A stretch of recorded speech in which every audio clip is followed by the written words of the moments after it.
Olá, pacientes e amigos. Aqui é Isabel, psicóloga, para mais outro vídeo do meu canal do GTV Instagram. Hoje falando a volta às aulas da criança pós-pandemia. Gente, eu sei que muita gente está vivendo numa situação difícil na pandemia, porque não tem paciência de ficar com as crianças em casa, tá? Muitas vezes a desculpa é que as crianças entram em depressão. Sim, tudo bem. Existe uma quantidade de crianças que está acostumada a se sociabilizar, mas também existe uma quantidade de crianças que não está acostumada a lidar com os pais. Gente, eu tô falando isso, mas o negócio é sério. Você ter um filho não significa apenas ter a coisa mais fácil desse mundo. O difícil mesmo é educar. E muita gente joga isso para a escola como um dever da escola, ensinar a civilidade, a sensação de ser civil, de participar das coisas, de ter moral, do que é certo, do que é errado. E o papel é dos pais. E quando essa criança se depara com uma realidade que ela simplesmente não se adequa, porque a criança é diferente da gente, então ela vai percebendo os nossos comportamentos para poder imitá-los. Se seu comportamento está sempre inadequado, você tem que parar para ver os seus conceitos. Então, normalmente uma criança que condena a outra, que faz bullying com a outra, é porque ela tem um exemplo na própria família. Uma criança que está deprimida dentro de uma pandemia, vamos pensar assim, elas estão acostumadas a viver online o tempo inteiro, celular, as mães costumam dar para o celular como se fosse chupeta. Então mudou a chupeta para o celular, para a criança não chorar. Gente, eu acho isso um absurdo. Eu vejo isso dentro de quando a gente tinha quantidades, quando eu estava antes da pandemia, os pais tacavam o celular para a criança como distração. Olha aqui o joguinho, joguinho, joguinho, para poder conversar, para poder falar. Então, as pessoas não querem ter tempo com qualidade com seus filhos. E depois falam para eles assim: por que você não me ama? E às vezes a resposta é simples. Você dá presença e dê qualidade com seus filhos. O tempo que você já fica nervosa porque você tem que chamar atenção. Pois é, pai e mãe tem que chamar atenção. Desculpe meu sotaque, às vezes sai em espanhol, sai em português, mas eu acho que vocês estão querendo me entender, deve ser fácil. Pai e mãe tem que dar educação, e entre eles o mais difícil, colocar limites. Sim. Olha, todo mundo fala assim, antigamente olhava para minha mãe, o drone é o chinelo que voava. Não, antigamente talvez a gente tenha errado, nossos pais tenham errado, e muita da geração passada quiseram, uma geração que tem mais ou menos 30, 40 anos, querem pôr aquilo que lhes foi educado. Só que nossos pais também cometem erros ao educar, e um deles é a violência. Outro deles é a extrema punição, mas infelizmente o ser humano só aprende sendo punitivo. Você não precisa punir sua criança, você precisa fazer ela entender por que você está zangada e por que, se ela cometer alguma coisa errada, você tem que fazer com que ela entenda que isso não é certo. Você ensinar para elas o que é valor. Bom, a religião não falo porque a questão vai muito pessoal. Aí a gente vai engrenar numa questão pessoal e num estado laico, completamente laico, por incrível que pareça, estamos num estado laico, entre aspas, onde a gente tem que respeitar, ensinar a respeitar a religião do outro. É muito fácil a gente entrar numa rede social e denegrir imagem, tanto de católicos, quanto de evangélicos, quanto de muçulmanos, quanto de umbandista, mas não é bem assim. Você, a partir do momento que você começa a falar assim, olha, eu vejo isso muito. Jesus está voltando desde que ele foi condenado à morte. Tá voltando sim, a gente tá vivendo coisas bíblicas, mas assim, o tempo, só Deus sabe, não você. Tem muitas situações que a gente tá vivenciando que se parecem muito com palavras da Bíblia. Mas nem por isso a gente está vivenciando já uma situação, digamos, de falta de empatia com o próximo. E como eu disse para vocês, a depressão foi o mal do século. Eu acho que agora a psicopatia será o mal do século. Ah, Isabel, psicopatia, mas não é o serial killer. É pessoas que não têm valores, que não têm moral, que não têm caráter. E isso não é uma doença. Falta de caráter não é doença. Falta de caráter é outra coisa. É claro que a gente tem que ter um legado. Eu vou falar para vocês o que é legado. Você vai ter uma herança de educação dos seus pais. Se você não teve, não significa que você vai vivenciar do mesmo jeito. Você quer educar seu filho dando o que ele não teve, que você não teve, para você se sentir melhor. Muito pelo contrário. Talvez seu filho precise, na realidade, que você esteja presente, que você esteja do lado, que você esteja ouvindo. Gente, a audição, hoje em dia, é uma coisa muito difícil de estar acontecendo.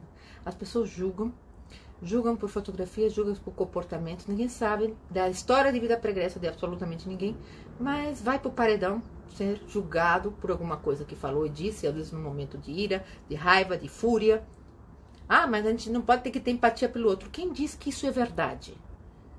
O ser humano é um ser humano por natureza egoísta. Mas a gente molda a nossa personalidade e nosso caráter com quê? Com educação.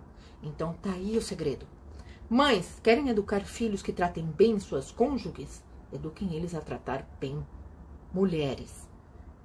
Inclusive você, porque você deu à luz um menino. E ele também tem que ter educação por você.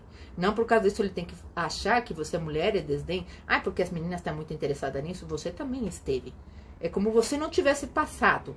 Então, você não tinha passado, você não era menina, você não tinha seus sonhos, suas ilusões. Então, quando você vê seu filho maltratando uma mulher ou uma menina, no caso de meninos, de crianças, tá na hora de chamar atenção e corrigir. Não, filho, não é assim que se faz. Não é porque ela é mulher que ela é diferente de você. Aí que tá. A educação começa dentro da família. E a criança se perde dentro da família. Não é lá do lado de fora. É dentro da entidade familiar. Sabe a entidade familiar? Sim, a família é uma empresa. Onde se um começa a ficar doente ou desaparece ou sai da empresa, toda a família padece. Então, não é fácil manter uma família. Precisa de muita coragem e responsabilidade. Não adianta você falar, eu vou ter filho, não vou ter filho. É porque aconteceu, foi sem querer. Gente, aconteceu, foi sem querer. Vamos dar um jeito nessa situação.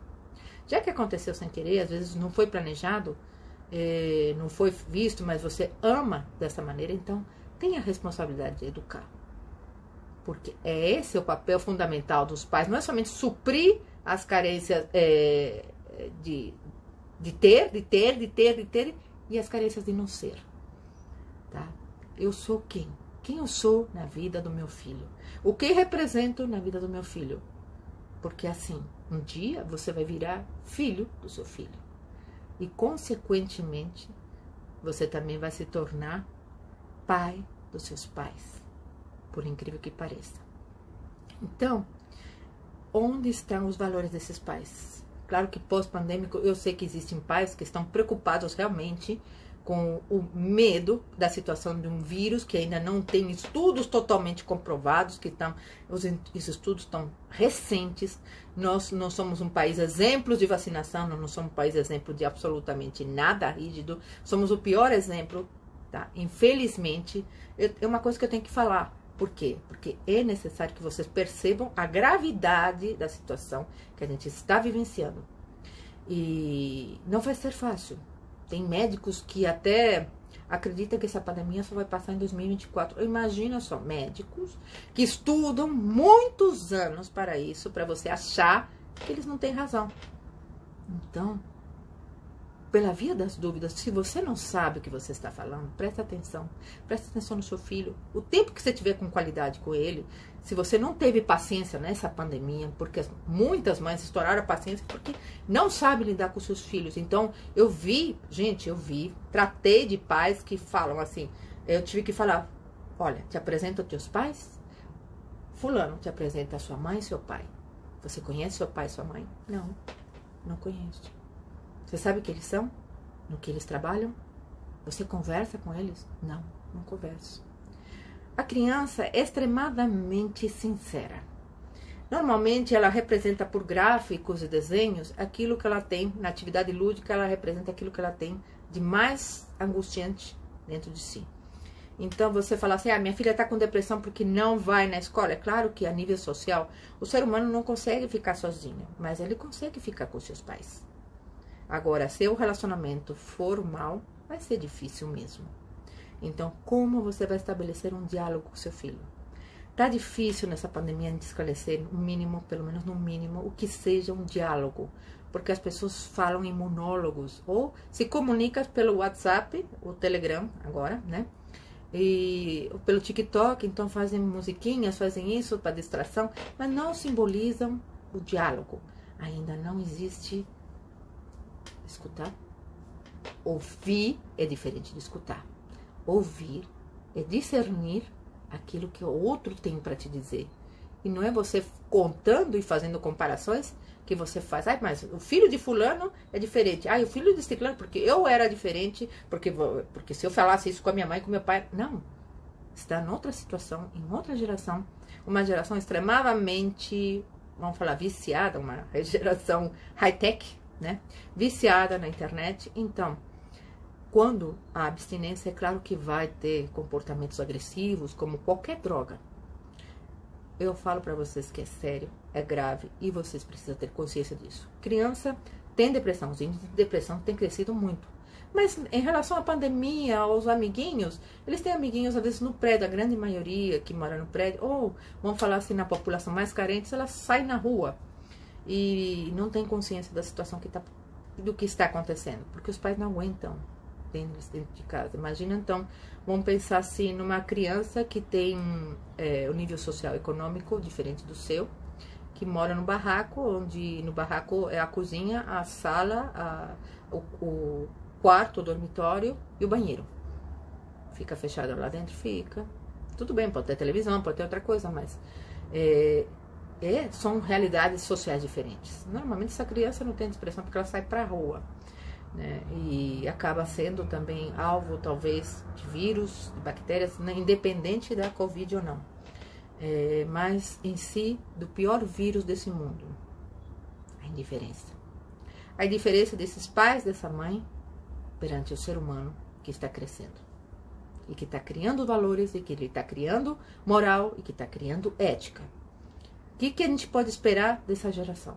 Se você não interferir no momento adequado. Absolutamente nada. O abandono afetivo chega a ser, talvez, o pior abandono que existe. Todo mundo acha que é o abandono econômico. Pelo contrário, é o abandono afetivo que, às vezes, mais implica na personalidade de uma criança. Vamos criar filhos para o mundo de maneira responsável? Já passou da hora de você achar que você merece ir para bailinho, para festinha, se você tem filhos. A partir do momento que você tem filho, não é questão que você vai parar de viver, mas você tem que viver em função dos seus filhos e trabalhar em função dos seus filhos. E não apenas utilizar isso como um fardo, mas sim como uma responsabilidade adquirida. Quem é responsável e que adquire essa responsabilidade, depois vai colher o fruto do seu legado, que são seus filhos. Espero que tenham gostado. Fique com Deus. Depressão existe sim em crianças, mas tudo tem que ser feito análise e história de vida pregressa. Não porque elas estão fechadas dentro de um lugar significa que elas têm a depressão. Eu acho que a depressão maior e profunda é ver os pais brigando e os pais simplesmente não se comunicarem do que em si a própria depressão. Fique com Deus.